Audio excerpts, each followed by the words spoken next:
Setiap sore sebelum matahari terbenam, ia menggali parit sedalam 10 meter mengelilingi pondoknya. Lemari pakaian yang baru dihancurkannya dilempar ke dalam parit bersama beberapa buku. Setelah itu, ia menyiram semuanya dengan bensin agar dapat dibakar kapan saja. Usai melakukan hal tersebut, ia menutup seluruh pintu dan jendela menggunakan pagar dari ranting-ranting kayu. Namun, ia merasa perlindungan itu masih belum cukup.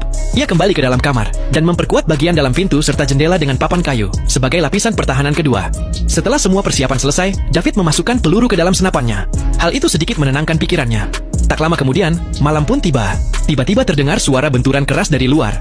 David segera meraih senapannya, bersiap menghadapi monster yang bisa menerobos masuk kapanpun. Namun anehnya, suara itu mendadak berhenti. Saat itulah David menyadari kesalahan fatalnya. Seluruh rumah telah diperkuat dari segala sisi, kecuali bagian atap. Para monster ternyata bersiap menyerang dari sana. Dalam situasi genting itu, David mendapat ide nekat. Ia dengan cepat membuka pintu kayu dan melemparkan sebatang kayu yang sudah menyala ke dalam parit. Api besar langsung berkobar di luar. Monster-monster itu terpaksa mundur kembali ke laut, tetapi api justru semakin membesar dan mulai melahap rumahnya. David berusaha memadamkan api dengan handuk, namun usahanya sia-sia. Demi menyelamatkan diri, ia tak punya pilihan selain meninggalkan pondok. Ia menutupi tubuhnya dengan handuk, menerobos pintu kayu, lalu berlari secepat mungkin menuju kaki gunung. Dengan bersembunyi di antara tumpukan batu, ia berhasil bertahan hingga pagi. Keesokan harinya, David mendapati pondoknya telah hangus terbakar dan sama sekali tak bisa ditinggali. Tanpa tempat berlindung, ia tahu dirinya tak akan sanggup bertahan satu malam lagi.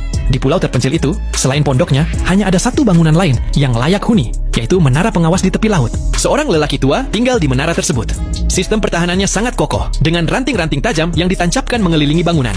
Namun, lelaki tua itu memiliki sifat yang aneh. Seberapapun David memohon, ia tetap menolak membiarkannya tinggal bersama. Beruntung, persediaan makanan di ruang bawah tanah pondok masih terjaga dengan baik.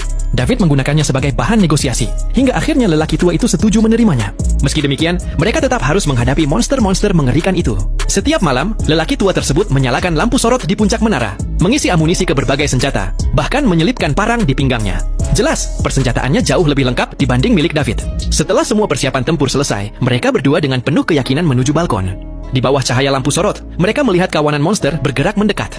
Namun tepat saat David mulai menembak, lelaki tua itu diam-diam masuk ke dalam dan mengunci pintu serta jendela dari dalam. Ketika David menyadari apa yang terjadi,